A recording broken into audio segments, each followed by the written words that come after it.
हमें बताया जाता है यहाँ पे 80 लोग नहीं रहते, यहाँ पे ये लोग हैं ही नहीं, कोई नहीं जानता इनको। ये है बूथ नंबर 366 पे वही कहानी। ये देख लीजिए, छोटा सा 1 बेडरूम का घर है, जूम इन कीजिए। ये सब लोग इलेक्शन कमीशन के मुताबिक ये सब लोग इस घर में रहते हैं, और जब हम वहां जाते हैं एक भी नाम नहीं मिलता, और वहां के लोग कहते नहीं ऐसे, इन लोगों को हम नहीं जानते। जूम आउट, 10,000 से ज्यादा वोटर सिंगल एड्रेस में गए। नेक्स्ट, एक और तरीका, कमर्शियल एस्टेब्लिशमें में लोगों के नाम डाल दो। ये एक ब्रूअरी है कर्नाटक में, 68 वोटर्स इसमें है, मगर जब हम वहां जाते हैं पूछते हैं भैया ये है कौन, कहां है, नो आइडिया, डोंट एग्जिस्ट। अलग अलग परिवार के हैं, एक साथ रह रहे हैं इस ब्रूअरी में, पता नहीं। इनवैलिड फोटोग्राफ, ये बहुत बड़ा तरीका है। इसमें या तो इनकी फोटो है ही नहीं पोलिंग वोटर लिस्ट पे, या फिर इतनी छोटी है कि पहचानी नहीं जाती। देख लीजिए, ये देख, और ये सब नाम है इनके, ये सब लोग हैं जिनकी फोटोग्राफ नहीं है और या फिर दिखाई नहीं देती। 4132।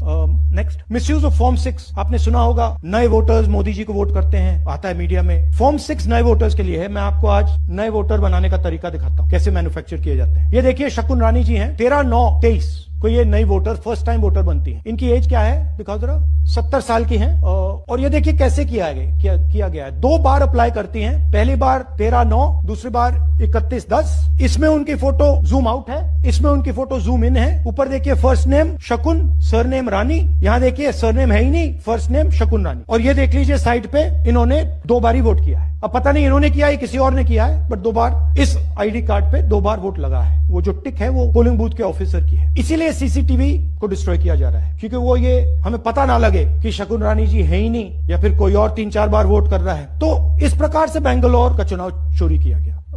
2-3 और चीजें, हरियाणा का इलेक्शन देखें तो कांग्रेस पार्टी और बीजेपी के बीच में तकरीबन 22,000 वोट का फर्क था टोटल स्टेट में। एक असेंबली में इन्होंने 1 लाख वोट चोरी किए। तो आप इमेजिन कीजिए, स्केल समझिए। एक असेंबली में तकरीबन 12 से 15% वोट इन्होंने मैन्युफैक्चर कर दिया। तो अगर चुनाव में 2-3%, 4% की मार्जिन चल रही है तो वो तो गया। और हमने ऐसा पैटर्न आइडेंटिफाई किया है देश में, जहां पे एक सीट पे धड़ाके से बीजेपी स्वीप कर, 2 सीटों पे धड़ाके से स्वीप कर, बाकी सीट में नेचुरल कंपटीशन चल रहा है, और फिर सडनली एक सीट में जैसे यहां हुआ स्वीप हो जाती है और पूरा चुनाव चला जाता है। आखिरी बात, नरेंद्र मोदी 25 लोकसभा सीट के कारण प्रधानमंत्री हैं। हमें इलेक्शन कमीशन ये डेटा इसलिए नहीं दे रहा है क्योंकि अगर हमने जो यहां महादपुर में किया, अगर हम इसे बाकी लोकसभाओं में करा देंगे तो देश की डेमोक्रेसी की, लोकतंत्र की सच्चाई बाहर आ जाएगी। ये अब एविडेंस है, ये क्रिमिनल एविडेंस है, और इलेक्शन कमीशन देश में पूरे एविडेंस को डिस्ट्रॉय करने की सोच रहा है। मैंने जैसे कहा, 21वीं सदी है, एक हार्ड ड्राइव पे आप पूरा डेटा रख सकते हो, 100 साल 200 साल का डेटा रख सकते हो, जितना रखना है रख। मगर इलेक्शन कमीशन 45